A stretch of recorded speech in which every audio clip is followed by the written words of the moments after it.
quand la dernière partie d'âme va sortir du mal, Mashiach vient.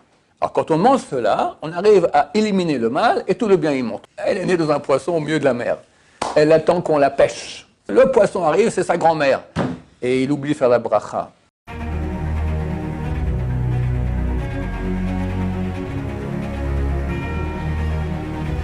Ce jour est dédié par Abigail Batsara Imenu pour la tchouva du Klal Israël, la venue du Mashiach. La question de Noam. Tu poses la question, s'il te plaît. Et c'est l'importance des animaux dans la Torah.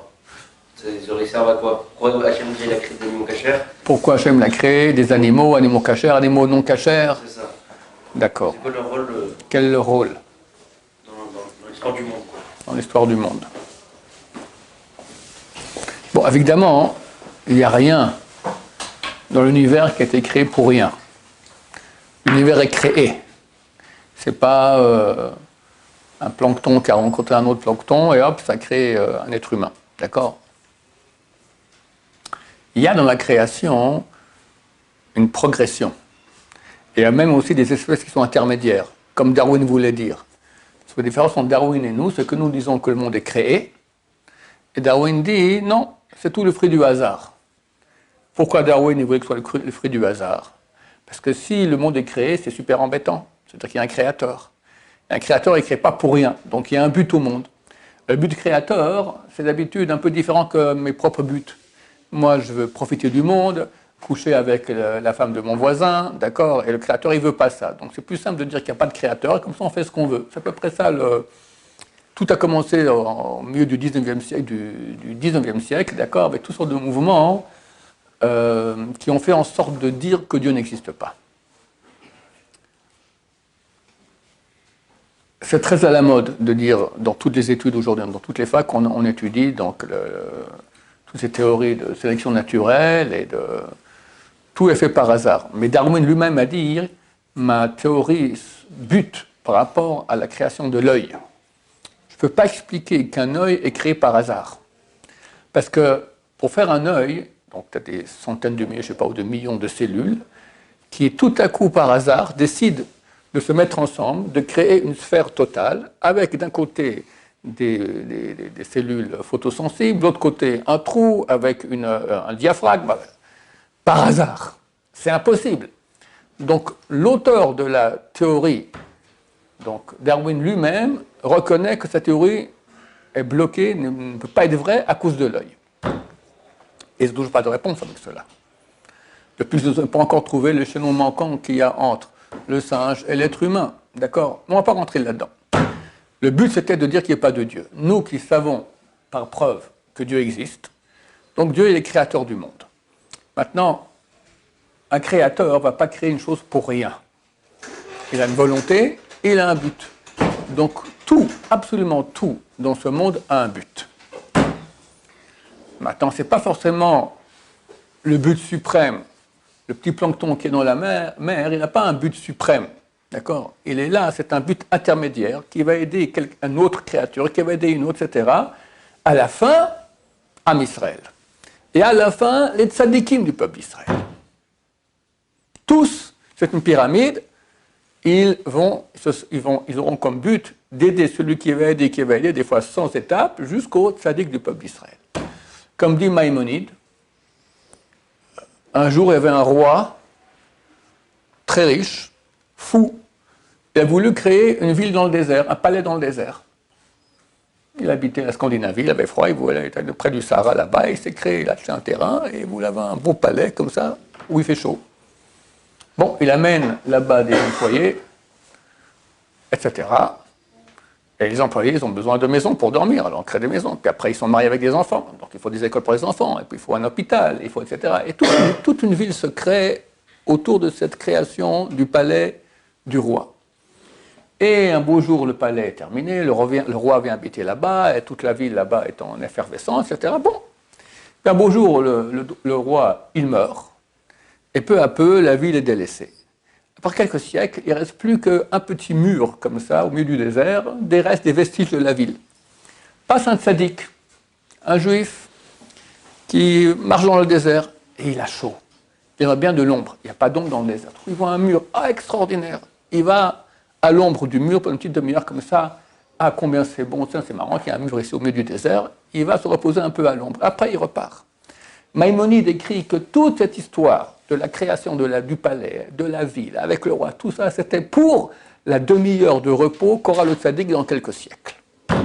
Pour te dire que chaque chose a un but, le but ultime, c'est certainement, comme dit le Rambam là-bas, c'est dans l'introduction au Seder Zraïm, c'est un très beau texte qu'il faut lire une fois dans sa vie, ils disent, tu demanderas à n'importe quelle personne qui a un minimum de matière grise dans la tête, tu demanderas c'est quoi le but du monde, il te dira c'est certainement pas construire des murs, avoir des relations avec les femmes, manger et mourir. D'accord? C'est pas ça. Il y a un but beaucoup plus grand. C'est clair que c'est dans la spiritualité, c'est servir le Dieu d'Israël. D'accord? C'est pour ça que nous avons un esprit beaucoup plus développé que les animaux. Je dis très souvent que si on fait une étude statistique sociale sur la condition des chiens, on verra qu'en moyenne, les chiens sont bien plus heureux que les êtres humains. Qu'est-ce qu'il veut un chien dans la vie? Ben, il veut manger, il veut se reposer, il veut des chiennes.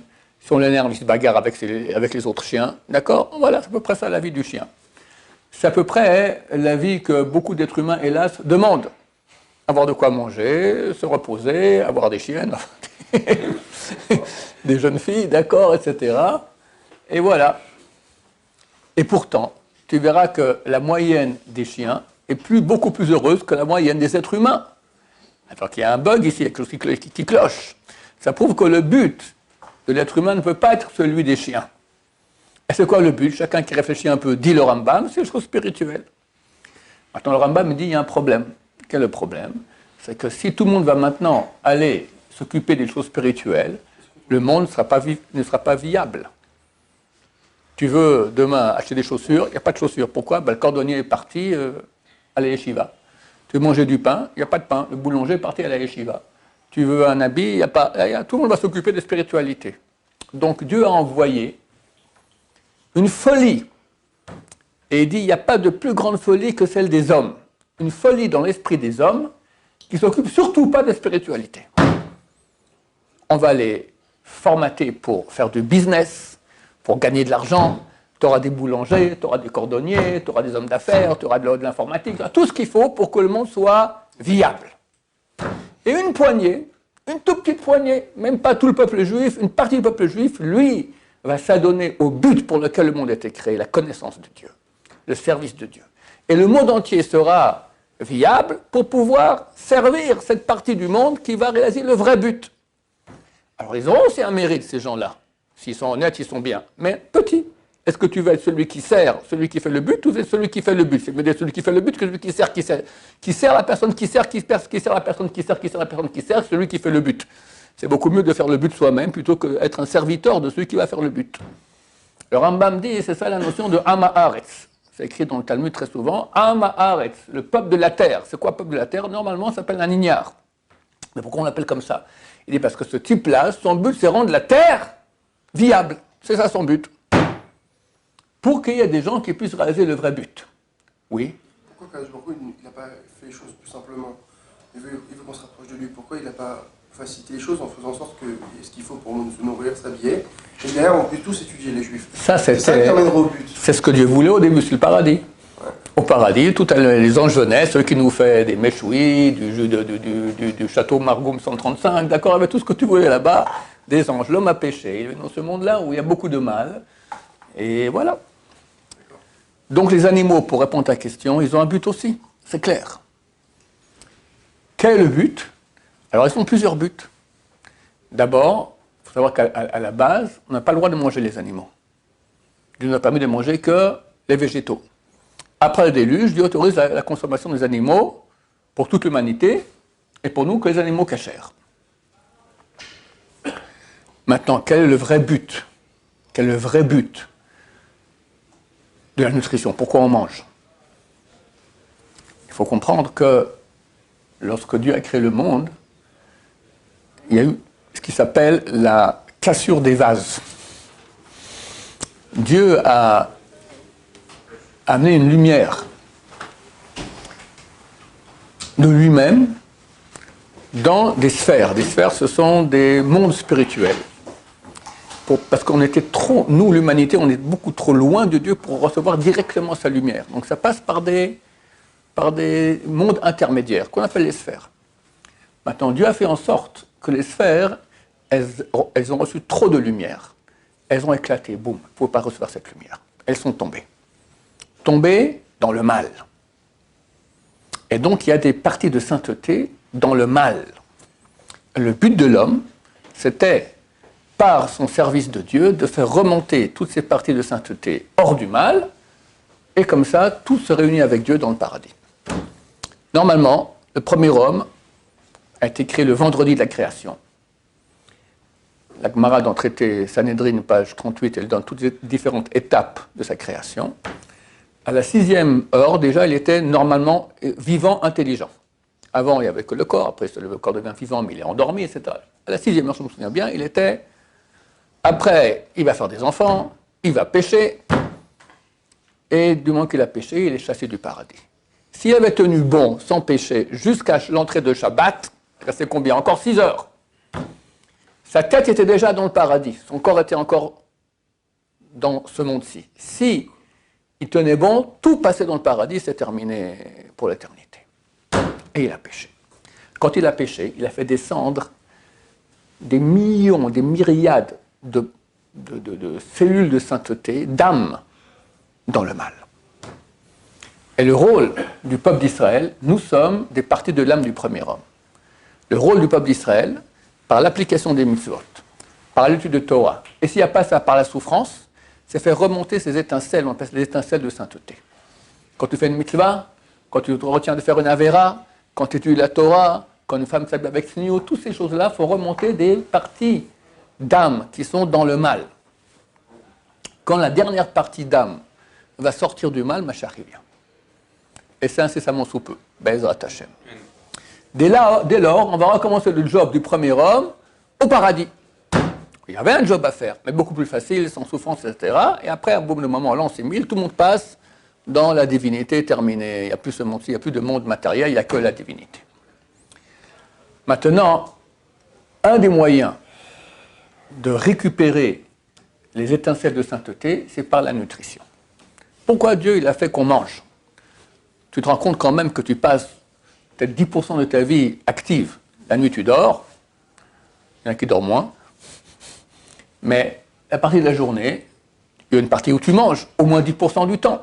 D'accord? Prends, mastiquer, déglutiner. Puis après les toilettes, il faut aller aux toilettes. Ça te prend du temps. Pourquoi Dieu a fait ça? Dieu aurait pu faire un monde où on se nourrit d'air, comme tu respires. Voilà, tu te nourris comme ça suffit, Dieu peut tout faire. Pourquoi il fait qu'on doit s'asseoir ou pas s'asseoir, on peut manger debout aussi, pourquoi est-ce qu'on doit manger? À quoi ça rime? En fait, dans la nourriture, il y a des étincelles de sainteté. Il y a aussi du mal. Maintenant, tout le job de l'homme, comme j'ai expliqué, c'est faire le birour, comme on dit birour, une sélection entre le bien et le mal. Il faut que le mal... Qu'est-ce qui s'est passé lorsque le premier homme a péché?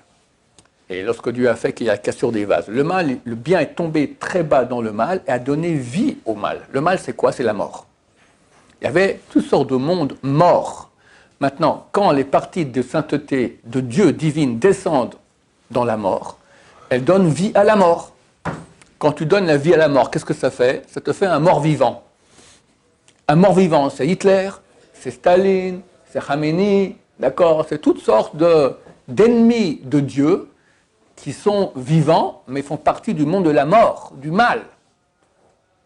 Le but du peuple d'Israël, c'est prendre les étincelles de sainteté de ces morts-là.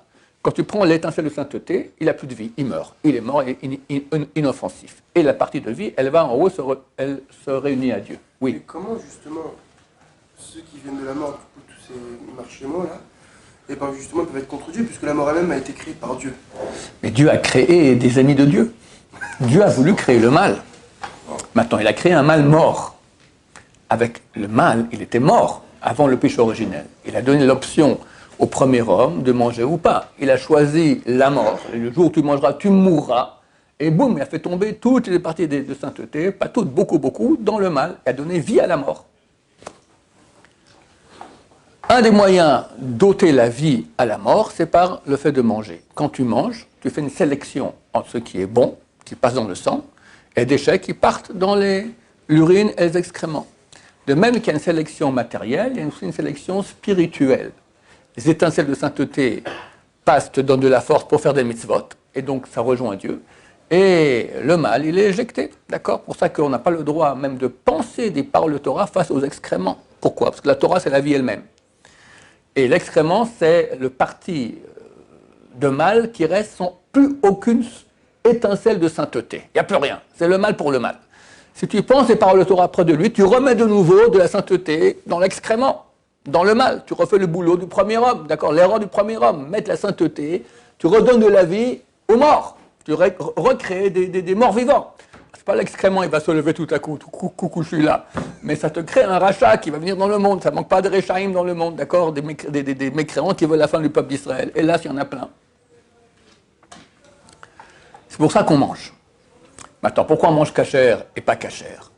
Parce qu'on n'a pas la capacité de faire une sélection des animaux dans lesquels il y a beaucoup de mal pour peu de bien. On a la capacité de faire cette sélection que dans les animaux qui ont peu de mal pour beaucoup de bien.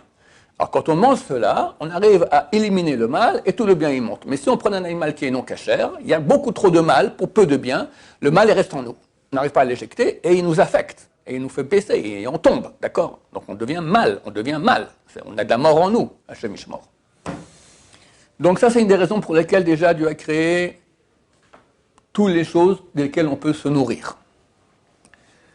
Maintenant, il y a différents mondes. Il y a les 4 mondes, donc c'est Datsram appelle ça, Domem, Someh, Achaim, Medaber, minéral, végétal, animal, humain, et encore les anges. Mais dans ce monde-ci, tu as ces 4 mondes-là. Maintenant, il y a aussi le monde va et avance, parce que tu as des étincelles qui sont dans le minéral. Maintenant, moi je ne peux pas manger du minéral. Alors, le minéral, il va rentrer dans les plantes, des fois tu as un peu des grains de sable ou des oligo-éléments qui rentrent comme ça, qui sont du minéral, qui rentrent dans le végétal.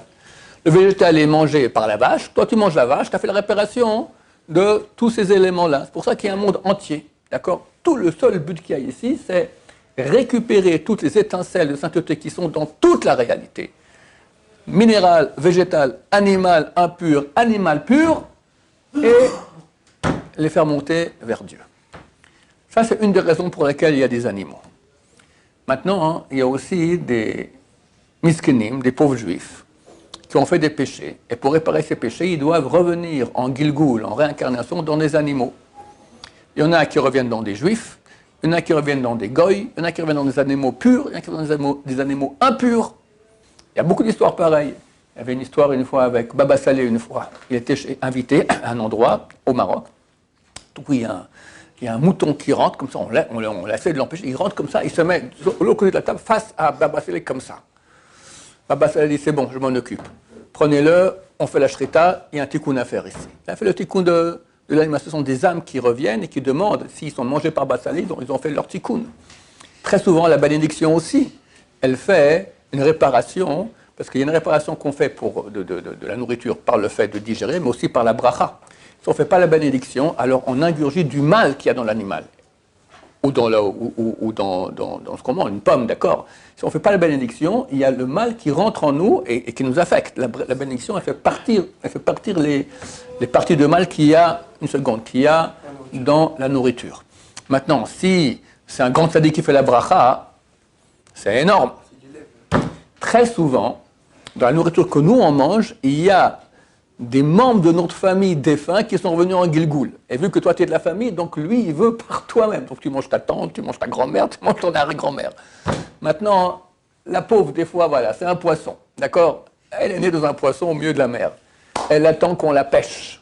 On l'a pêchée. Bon, maintenant elle peut arriver dans le plat de Ahmed, ou de Christian de la Croix, ou d'un juif. D'accord? Maintenant, elle va demander à Dieu qu'elle arrive dans un juif et celle de son petit-fils, d'accord, qui a plus de capacité de faire la réparation de son âme. Et le petit-fils, il va se prendre un poisson, il va au restaurant. Le poisson arrive, c'est sa grand-mère. Et il oublie de faire la bracha. Pauvre type! Et la grand-mère qui hurle, là, j'ai fait tout ce chemin pour arriver la bracha! Et hop, repas à la case départ, on la remet devant dans la mer. Et de nouveau, elle doit attendre qu'elle doit être pêchée. Et de nouveau, par un autre parent qui fera la bracha Bezrat Hashem. Il y a une histoire terrible avec Baba Saleh. Baba Saleh était chez lui à la maison. Du coup, il dit à son serviteur, viens, on sort dehors. Il voit un gros crapaud. Il avait du harak. Il fait la bracha Shakol Inam Bilvaro et il verse sur le crapaud qui meurt. Le harak sur le crapaud, c'est mortel. D'accord. Son séfartu lui a dit, mais je ne comprends pas pourquoi vous faites ça. Il dit, c'est une âme qui est revenue maintenant en Gilgou dans ce crapaud, et on m'a demandé de faire le tikkun. D'accord. C'était ça le tikkun. Il ne pouvait pas manger le crapaud, mais il a versé un peu de harak dessus. Il a fait la bracha à côté de lui. Donc il y a des choses comme ça qui ont lieu. Donc ça aussi, tout le monde animal et tout le monde végétal, ces choses-là sont là aussi pour qu'on fasse des tikkunim, tout ça dans le but de faire remonter les âmes Bezrat Hashem. Alors il y avait deux questions là, oui. Mais du coup, ça veut dire qu'il y a des Gilgulim en végétaux et... Absolument, Gilgulim dans minéral, végétal, animal impur, animal pur, goy et juif. Ça veut dire qu'il y a des personnes, c'est des pierres là maintenant. Absolument, absolument, absolument. Il y a un livre qui a été écrit par Rabbi Chaim Vital, autour de la Kabbalah. Il y a 8 portails, d'accord, la Kabbalah. Il y a un qui s'appelle le portail des Gilgulim. Là-bas, il explique qui revient dans quoi, pourquoi. Absolument. Et comment on fait pour une pierre? On ne peut pas l'élever, non? Comment on enlève une pierre? Alors, comme je dis, il faut que... Alors, d'habitude, au bout d'un moment, il y aura un peu de poussière de la pierre qui va quitter la pierre, qui va rentrer dans un végétal, et le végétal va être mangé par un animal, qui va être mangé par un être humain avec la bracha. Ou d'autres moyens. Et Hachem, il peut décider pour un certain temps, et après... C'est pas voilà. un certain temps. Non, ça se peut que Dieu dise, allez, tu vas maintenant 1 an dans la pierre. Après 1 an, il te sort de la pierre, tu peux faire ce qu'il veut, c'est pas un problème, d'accord? Est-ce que si on s'assoit sur de la pierre, on fait une prière, est-ce que je fais le tikkun de la pierre? Je l'ignore. En tout cas, lorsqu'un tzaddik va être servi par une pierre, c'est certain que la pierre, ça l'aide énormément. On voit que lorsque Yaakov Avinu, il arrive à Luz, d'accord, qui était par rapport à l'endroit du temple, là-bas, il va dormir. C'est la première fois où il a dormi couché pendant 14 ans. Il a pris les pierres de l'endroit et les pierres sont bagarrées. Chacun a dit, je veux que sur moi, le tzaddik pose sa tête. Et ils ont fait toute une seule pierre. Certains que ça leur a fait beaucoup de bien. Pourquoi ils vont se bagarrer pour être sous la tête de Yaakov? Qu'est-ce qu'on a à faire de la tête de Yaakov, d'accord? Alors, c'est pas un morceau de chair et de cheveux et un crâne, d'accord? C'est Yaakov Avinu, donc c'est certain que ça aide à toute la création. Le but, c'est Israël. Lorsque des choses qu'il y a dans le monde aident, ou directement ou indirectement, le peuple d'Israël à faire la Torah, à pratiquer la Torah, c'est le but de toute la création. Il n'y a pas d'autre chose. C'est pour ça qu'un juif, quand il monte, il fait monter toute la création. Quand il baisse, il fait baisser toute la création. Alors, ma question, c'était, quand vous avez parlé des... pas penser à des paroles de Torah devant des Excréments, ouais. Ça interdit la Torah. Parce que ça représente la mort. L'excrément, c'est la mort, absolument, oui. Alors, pourquoi on a le droit de dire des paroles de Torah devant des morts? On n'a pas le droit de dire des paroles devant un mort, parce que ça s'appelle Oeg Larash. Tu te moques du pauvre, parce que lui ne peut pas faire la mitzvah. Mais si on fait en son honneur, c'est permis. En son honneur. Sinon, tu n'as pas le droit. Quelqu'un dit... La mort autant Hein? Il y a quand même de la sainteté dans le corps. Est-ce qu'il représente la mort autant? Le corps du mort, il y a en lui une partie d'âme qui reste jusqu'à la résurrection des morts. Et c'est à lui qu'on s'adresse. D'accord, on s'adresse pour aux os. On s'adresse à une partie d'âme qu'il y a dans le corps du mort. C'est pour ça qu'on va sur les tombes des tzadikim. Il y a une partie d'âme qui est là-bas. Elle Hevla de Garma, la chaleur des os, comme ça s'appelle. C'est cette âme-là. Oui. D'autres questions? Ouais, comment le cerveau il fonctionne quand une fois que tu deviens une pierre? La pierre, elle voit ce qui se passe autour. Comment... Je ne me souviens pas si j'étais en Gilgul dans une pierre, mais on peut comprendre que chaque chose matérielle, elle a aussi une spiritualité. Maintenant, Hachem, il amène soit la spiritualité d'une pierre qui n'est pas un Gilgul, c'est rien, d'accord, c'est un peu d'énergie, on sait qu'il y a d'énergie. Lorsque c'est une âme qui vient dedans, tu as une âme qui est posée sur la pierre. Elle voit tout, bien sûr, elle souffre, c'est un tikkun. Pour revenir en Gilgul, en réincarnation, c'est un tikkun, c'est une réparation, c'est pas grave du tout, d'accord. Il y avait un grand tzaddik, combien de temps? Il y a 50 ans, 60 ans ici en Israël, il s'appelait Yehuda Rav Yehuda Alon Patalon. J'avais connu quelqu'un qui était proche de lui. Et lui, il était expert... Pardon? Lui était expert dans tous les Gilgulim. Une fois, il m'a dit, ce type-là m'a dit, un chat est venu, il dit, c'est bon, tu peux y aller. Le chat est sorti, il s'est fait écraser par une voiture. C'était la fin de son tikkun, d'accord. Et une fois, il vint vers un âne. Je t'avais dit qu'il ne fallait pas que tu rases avec la lame. Voilà, tu es revenu en Gilgul dans un âne. Comme ça, il dit au type, D'accord, c'est un type qui connaissait. Il voyait les Gilgouim dans les gens. Ouais, bien sûr. Voilà. Aïe, aïe, aïe, aïe, aïe. Bon, maintenant les animaux, qu'est-ce qu'on a encore à dire? Il y a une interdiction de faire souffrir un animal. Il faut faire attention à cela. Il y en a qui disent, c'est une discussion dans la Gemara, ça n'a pas été tranché. Il y en a qui disent c'est interdit de la Torah. Il y en a qui disent c'est interdit des Rabbanan. Mais tu n'as pas le droit de faire souffrir un animal pour rien. Si c'est nécessaire, oui. D'accord. Par exemple, il y a une mitzvah de faire partie la mère pigeon du nid pour prendre les œufs. Il ne faut pas se tromper. Il faut faire partie la mère pigeon, pas le père pigeon. Parce que si tu fais partie le père pigeon, il souffre pour rien, si tu n'as pas fait la mitzvah. Pour la mitzvah, c'est la mère pigeon, donc la mère, elle est la nuit. Elle n'est pas le jour. Quand c'est la mère, tu as une mitzvah. Maintenant, si tu t'es trompé, ce n'est pas un pigeon, c'est un animal, un oiseau impur. Tu n'as pas le droit de faire ça. Parce que tu n'as pas de mitzvah et tu fais souffrir l'animal. D'accord? Donc, quelqu'un il passe dans la rue et il voit un chat, il fait comme ça pour lui faire peur. Interdit. Pourquoi il fait peur au chat? Qu'est-ce qu'il t'a fait? D'accord? Fais attention de ne pas faire souffrir les animaux pour rien. Quand c'est nécessaire, oui. C'est pour ça que quand on égorge l'animal d'abord, c'est le moyen le meilleur pour pas que l'animal souffre. Parce que quand on on égorge l'animal, alors il y a un système qui s'appelle l'hexagone de Willis. C'est un système de contact entre les veines qui fait que lorsque tu l'égorges, toute la pression sanguine du cerveau s'arrête, il ne peut pas ressentir la douleur, ils ne sont pas la douleur. Néanmoins, on fait attention, dans les endroits où on fait la shrita, de ne pas faire la shrita des animaux face aux autres animaux. On les fait entrer dans un couloir, les vaches, mais elles ne voient rien du tout, d'accord? Parce qu'elle n'est pas bête. Quand elle voit son copain se régorger, elle dit tiens, c'est ce qui m'est arrivé à moi aussi, il rentre en panique. Donc on fait aussi des choses pour protéger, pour faire le moins de souffrance possible aux animaux, Bezrat Hashem. D'autant plus qu'ici c'est ta grand-mère qui est venue en Gilgoul dans l'animal, donc ça ne sert à rien de la faire souffrir pour rien. D'accord? Oui. Pourquoi des animaux pas cachers? On n'a pas répondu à ça.